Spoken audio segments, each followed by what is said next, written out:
and everybody started these tours. You know, the band started touring. Yeah.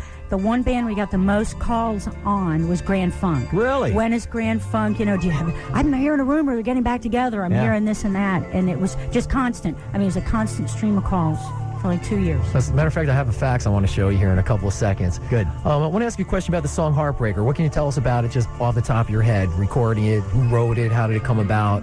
Mark wrote the song, and it was, I think that was on our first album, 1969. And I'm sure it was about a girlfriend, but, that was a long time ago. I can't remember which girlfriend he had at the time that he was talking about. But I think it was more, he was basically writing the song about every guy has experienced, a heartbreaker. Definitely. Where the girl just, you're wrapped around their finger, and then, she like dumps. Right, you're in love, she isn't. Yeah, so she dumps you, and that, so that's where it came from. So what was the first single? Was it Time Machine? Was that? Time Machine was the very first single we had. Yeah. Okay, because I recall that. Right after the Atlanta Pop Festival. And and the second album really, I guess really the third album is what really Closer to Home put you through the top. Yeah. But I remember in school, the Red Album is what we called it. Right. When the Red Album came out, that was, for the longest time, was kind of considered almost like an underground album. We had our Grand Funk kind of clique that other people weren't hip to yet, but everyone got hip to it when Closer to Home came out. Yeah, that's how we started, was really an underground band, and we weren't getting any airplay on the traditional stations and stuff. It was all this, the FM underground thing was happening. Right. Album cuts, so we had a lot of album cuts that were 10 minutes long, and, and like the one that you just played, Into the Sun, with all the wah-wah, and it goes through all these changes, and, so you couldn't get it played on any conventional radio station, so it was an underground thing, Well, we're not very conventional here at the Gator, and guess what?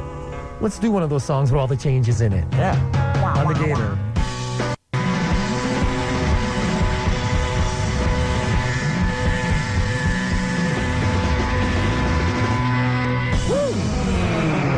It's 4 minutes in front of 10 o'clock, 98.7 FM, the Gator. Keith's going to be in just a little bit. We have Don Brewer here with us, drummer from Grand Funk.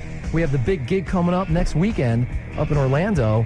And so what kind of songs are we playing? What are some of the tunes, or if you want to divulge that? We're doing all the basic, the big Grand Funk stuff, Locomotion, We're an American Band, Closer to Home, all that kind of stuff. But we're also doing some of the earlier stuff. We do Paranoid, Sin's a Good Man's Brother. Wow. Mr. Limousine Driver, Foot Stompin' Music, Rock and Roll Soul. Stuff that the Grand Funk fans like.